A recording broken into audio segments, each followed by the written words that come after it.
All right, everybody, welcome back. It's been a minute since I've been out here, so this video is going to be kind of all over the place. We're going to call this the year-end video. So we're going to go over the cars I've got, and each one we're going to talk about briefly. We're going to start them up and let them run a minute, especially because a couple of these I haven't ran in a while, like this, Project Rusty here. He hasn't been running a while. He was just kind of parked, and then that was it. Doesn't mean we're not going to work on him, because we got a lot of work to do on him. So we'll go through, we'll check our fluids today, make sure he's ready for winter. It's about 60 degrees out today, so you know it's going to be decent weather. We'll go over each one of the cars. If there's a project or something that we're going to do on it, I'm going to let you know about it. And then that'll do it for this one. So, but we're going to start off in chronological order by the oldest, and that would be Rusty here. He's an 89 Ranger, if you didn't already know. 2.3, 5-speed, 307,000 miles on the original motor. The transmission's been replaced. It's out of a 90 Ranger. It took a dump on me about a year after I bought him. So I still don't know what caused it to go up, but that's a story for another day. So I'm gonna get the hood up. We're gonna get him started, let him run a few minutes, and we're gonna talk about what we're gonna do with him next year. And then when we're done with him, we'll move to the next one. The only one we're not gonna be able to do anything for is the Kia, because the Kia is at work right now. So when we get to the Kia's portion of the video, I will go over what we've got planned for the Kia next year, because we've got some stuff. So let's get the hood up, and let's get going here. So all right, we got our hood up. So this vehicle would be considered a storage vehicle. What that means is that it's used part of the year, okay? So if you're storing a car, like if you use it during the summertime and you're getting ready to put it away for the winter, you always want to make sure you want to check your fluids, make sure your fluids are up. This one gets the yearly oil change, because I don't drive it enough to do a routine oil change on it.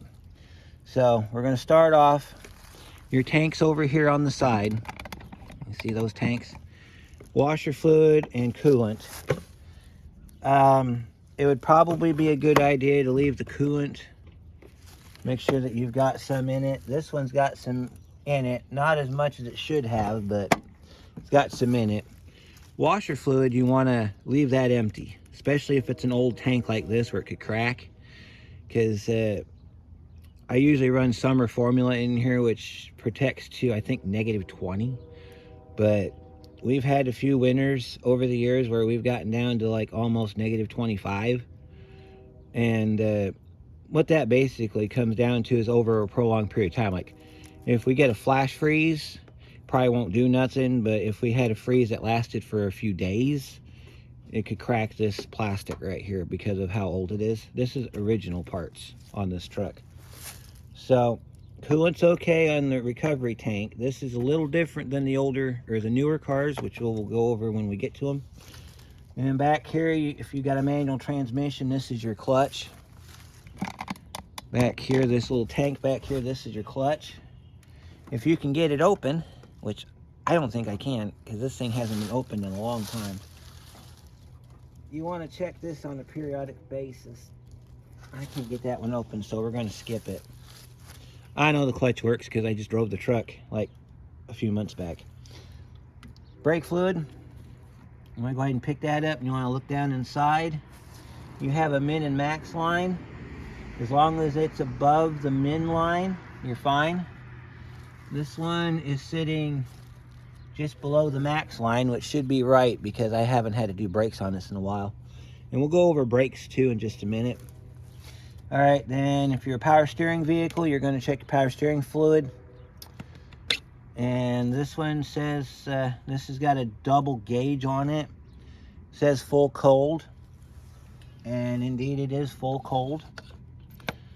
So the other one, if you were driving it and you wanted to check it while it was hot, your gauge, you would be on the full hot side of the gauge. But since it's cold, we're going to flip it over to the full cold side, and it's exactly where we want it to be. So put that away. We had a power steering leak on this truck, and we got it fixed this year. The pressure line, which is this one right here, it goes down. Yeah, that's the pressure line. It goes down into the power steering box. It was leaking on the box side because the line was defective. So we took care of that. So that was one of the things we did this year. All right, and then you've got a radiator cap, so we need to check our antifreeze in here. This truck's known for low radiator level, low coolant level on the radiator side. And true to farm, we are down low. So what I'm going to do is I'm going to set the cap like that, and I'll come back after the video's over and we'll fill that up. Actually, what I will do is, because we have to start it, let's put the cap back on for just a minute. We'll start up and make sure that it starts up and runs okay, and then I'll come back out and I'll put some antifreeze in here because I've got a gallon in the shed for it. So let's see if he'll start today.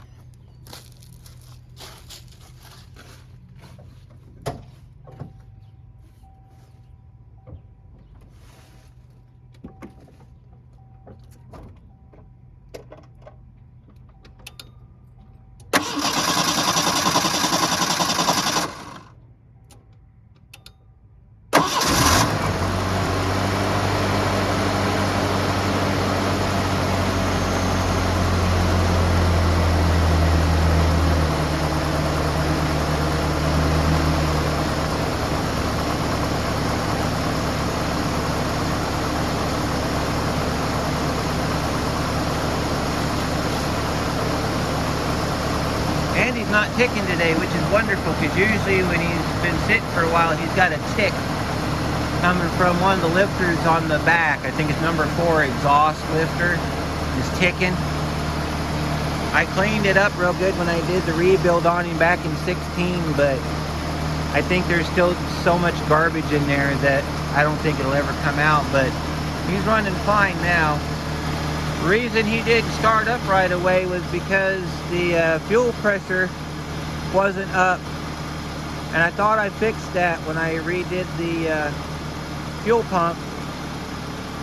One of the lines on the fuel pump had a bad O-ring in it, so I replaced the O-ring, and then I double O-ringed it because there was too much slack in it and it was letting fuel pressure out. It's either that or the fact it's almost out of gas. So that might be part of it too. But runs pretty good. As you can see, we did a lot of work on this truck this year.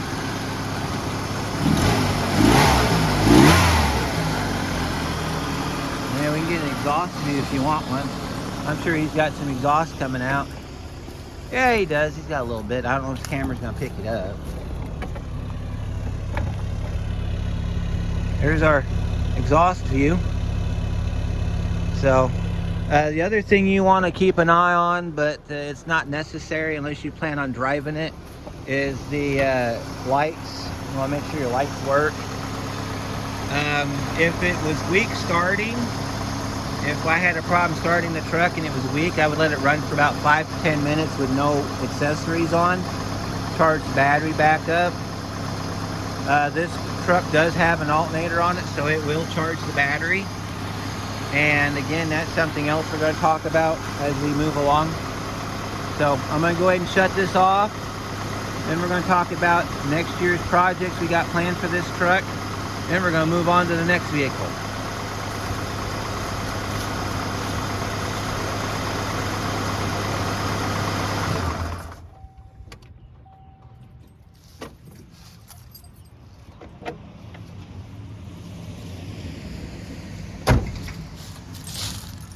Okay, so for 2024, on Project Rusty, we've got to do the radial arm bushings, which is going to be the same time we do the springs, changing the front springs on this truck. We've got some interior work we need to do. We're going to do some painting next year on this truck. We're going to work on our brakes. We got brake lines on the front we got to change out. We've got parking brake to put back together. And then I think we're done. We can finally put the truck back on the road. So that's all we got for Project Rusty. So Rusty is about 77% done. We're going to get our mirror put back on our door too, because it's kind of hard to drive this thing with just one mirror outside. So, but yep, that's Project Rusty.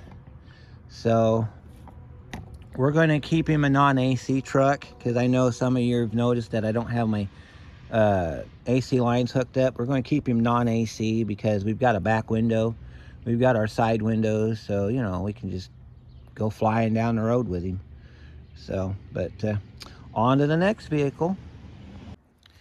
Next one in the lineup is our 91 Buick LeSabre Limited. This has got the 3800 in it, and this was my grandmother's car, as I've mentioned before on the channel. Yeah, I drive this during the spring and the summer and a little bit of the fall, but when it starts to get cold out, I park the old girl because I don't want her all tore up. We've got some body work to do on this car, and I'll show you when we get under the hood here in just a second. Things we got planned for this car. We've got to get that windshield molding fixed up there in the top corner, right where my finger's pointing. There's it keeps popping off, and I got to figure out why. So we're going to do that. We got to finish our OBD codes on this car to find out why the service engine light's still on. We got through part of it earlier this year, and then we got real busy with other projects. Other cars came in for the shop, so I'm hoping to get back on this one and get the rest of the codes figured out. We've got to do some exhaust work on this car because I've got to get the pipe brought up because it's sitting a little low right in the middle of the car. We got to get that done. If anybody out there has any leads on a dash pad for this car, okay, has to be red, like the color of the car, it has to be red.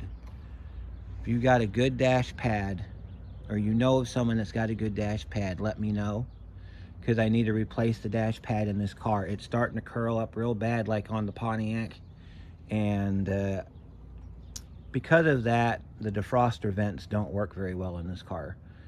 So let me get the hood up on this one, and we'll go through and check this one out, make sure it's okay, and then we'll move on to the next one.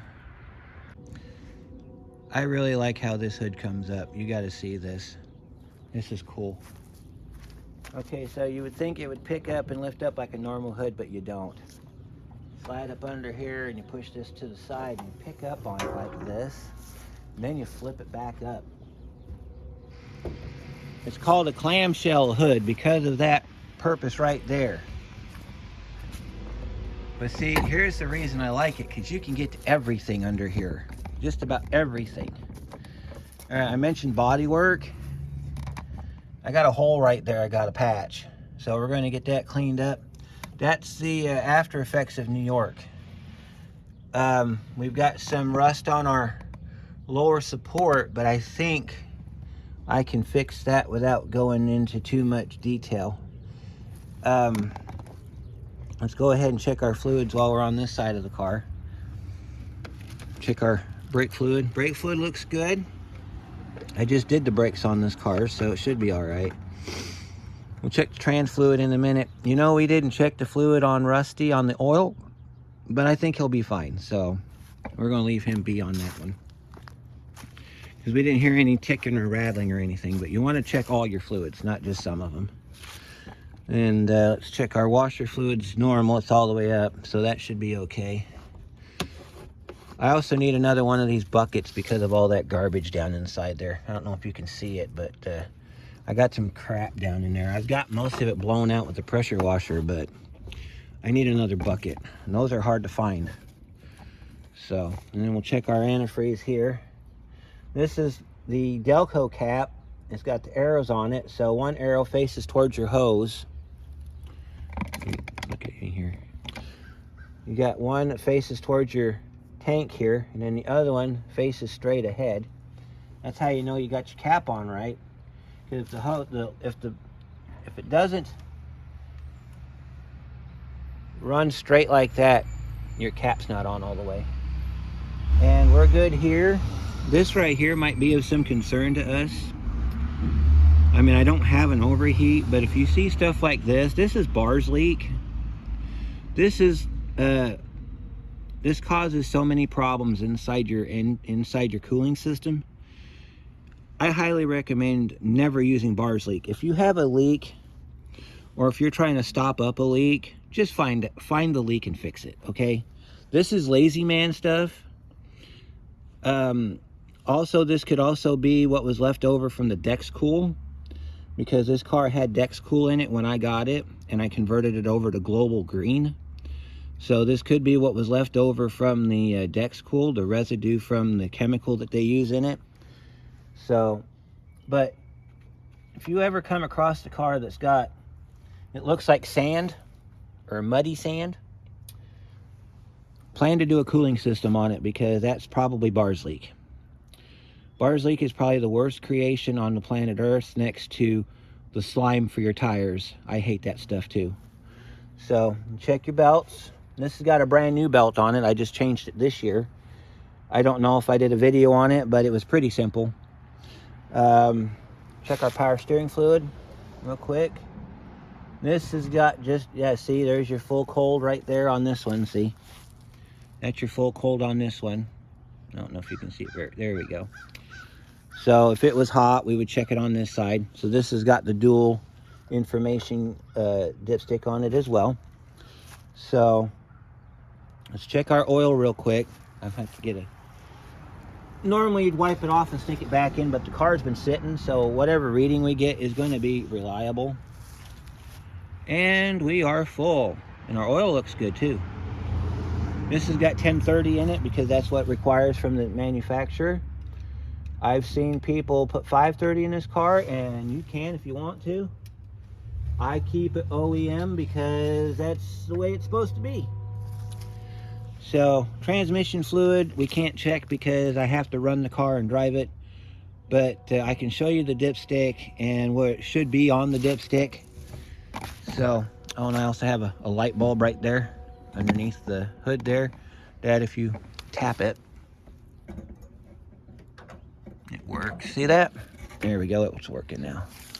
That thing's bright at night, let me tell you. I've used this thing at night before. Oh, I'm so happy I got this car. I've always wanted a car like this. This is like a bucket list car for me because of this hood and everything. This car is fast too. One day when I got it all done, I'll do a review on it, and we'll take it out and I'll give it the beans, and we'll just knock it to, you know, and I'll show you that this car is nothing to sneeze over. So, all right, there's our trans fluid, and as you can see, we got plenty of it. Yeah, see, it's up all the way up past the limit on the dipstick, so most likely if I were to start it up and run it and warm it up, it would be okay. We've got plenty of transmission fluid. So you can go ahead and start it, and then we'll listen to it for a minute. I'll finish up all the stuff that we're going to do to it this year or next year, and then we'll move on to the next car.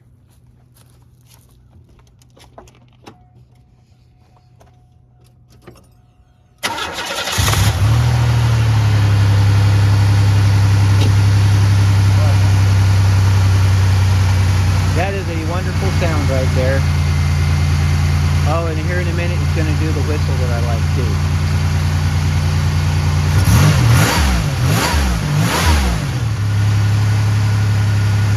Gotta wait for the idle to come down.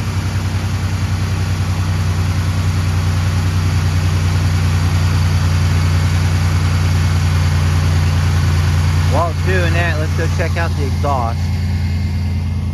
I think we might have exhaust on this car. I know it smokes it all the time. Yeah, it's down there. It's down there, see? Right there. Right there. I can smell it, but you can't see it. So, that's kind of a good thing, I guess.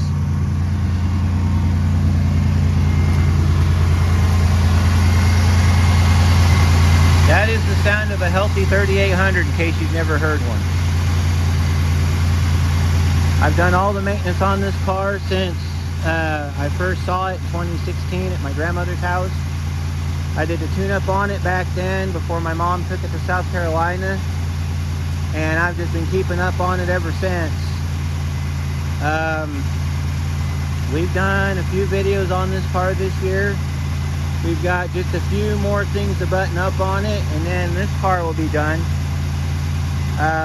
One of the things we're going to do to it is we've got to change out the window regulator tape in the two front doors, because the driver door is starting to act up. Oh, there we go, it's starting to come down idle now. Yeah, I'm going to show you how to do the regulator tape without taking the regulator out of the door, because apparently everybody's got the conception out there that you have to take the regulator out of the door. And according to the Buick factory shop manual, which I've shown on the channel before, which shows the diagram and the procedure for removing the tape and putting it back in without having to unrivet the door. So we're going to do that next year. And like I was telling you earlier, my that strip right there should be down underneath the vent, or at least real close to the vent, because that's where the trim line is for the dashboard. That's how much shrinkage the dashboards received. A lot of that was from South Carolina when it was down there being worked on. So, because they had the car all locked up. They had the car locked up with the windows up and everything. And this car, it will, it holds the seal really well, except for right now that one of the door seals is leaking. But when it's locked up, this thing gets hot. So, because of that, the dashboard shrank. I have the plastic that goes in the middle there, but I can't put it back in until we get another dash pad. So if anybody out there knows where I can get a dash pad for this car, it's the same from 86 to 91, all Buicks, except for Roadmaster and the Riata and the Regal, I think's different. That other one that they did, Riviera, that's what I meant, Riviera. They're different. So let's close this one down.